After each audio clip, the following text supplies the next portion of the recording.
Hi, I'm Johnny. This is Johnny Likes, the show where I normally talk about movies that I like. Today, I'm talking about The Puppetmaster. I don't like The Puppetmaster. I used to when I was a kid, I don't anymore. I was gonna watch all however many of them there are and do a mega video review of them like I did with Leprechaun. I had to tap out after the fifth one. I asked myself, why are you doing this? Why continue? These have been such a slog to get through so far, and you're not enjoying yourself. What are the chances they get better from here on out? I figured probably not so much. So I'll briefly talk about 1 through 5 here. I'm going to start off with the positives. Part 1. You got introduction of the puppets. Interesting, leaves you kind of wanting to know more.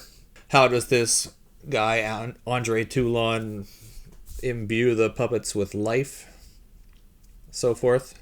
The most creative thing about the entire series is I call her Barbie Leech Barfer, the one puppet who's a lady doll and she throws up leeches onto her victims. Most creative thing about the entire series. Yeah, so that was the highlight of part 1. Apart from a little bit of stop motion puppetry, that was kind of fun. Other than that, pretty boring, drab, uninteresting horror movie. I also forgot to give props where props are due for Richard Band's score. It's excellent. It's catchy, it's playful, and it's a highlight of the series. Part 2 had the introduction of some more puppets. The production value was pretty much doubled from the first film. The Toulon character shows up in an Invisible Man costume, which made me laugh out loud when I saw it.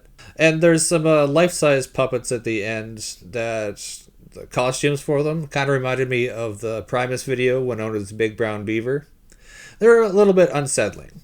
That was highlights of the second. Part 3, Toulon back in World War II era Germany. The final death where the guy is strung up like a puppet. That was gnarly. I remember that being gnarly, and it stayed gnarly. My memory didn't deceive me there. Part 4 and 5, cool idea, poor execution. You've got demons versus the puppets. The puppets are now the protagonists of the film. I like that. I liked the look of the main demon. I liked his costume, even though they couldn't get his mouth to move. Which is funny to me, because he looks like a Gwar backup dancer, but even Gwar's costumes, you can move the mouth. So, not as good as a rock band's costume. Yeah, after those, had to tap out. That's the positives. The negatives. They're not funny, they're not scary, they're not suspenseful, they're not dramatic, they're not thrilling. They contain no good dialogue, very few good special effects, no good acting, not even any gratuitous TNA, for the most part. They're just not good. And to top it all off, they're boring, which is the cardinal sin in my mind of movies. You can't be boring. You can be slow, you can have ridiculous plots, you can have poor effects, poor dialogue, etc., but you can't be boring. And these were. So I'm a pretty forgiving critic, but these just rubbed me the wrong way.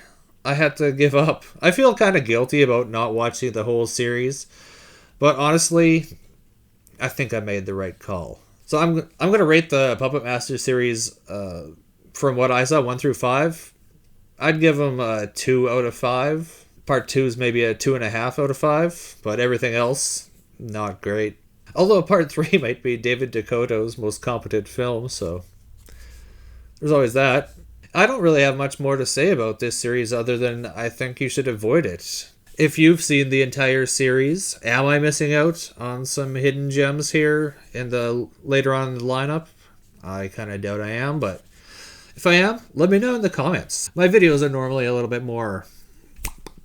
Yeah, I usually have more clips and stuff in my videos, but this one, I just didn't even think it deserved it. I actually had a whole review written on each of them, and then I just gave up. I was like, no, I'm not spending that much time on this shit. Which is unfortunate, but if you want to like and subscribe for me, that'd be outstanding. It's quick, free, and relatively painless. Helps me out. Thanks for watching me talk about movies for a little bit, and you can tune in next time to see what else Johnny likes.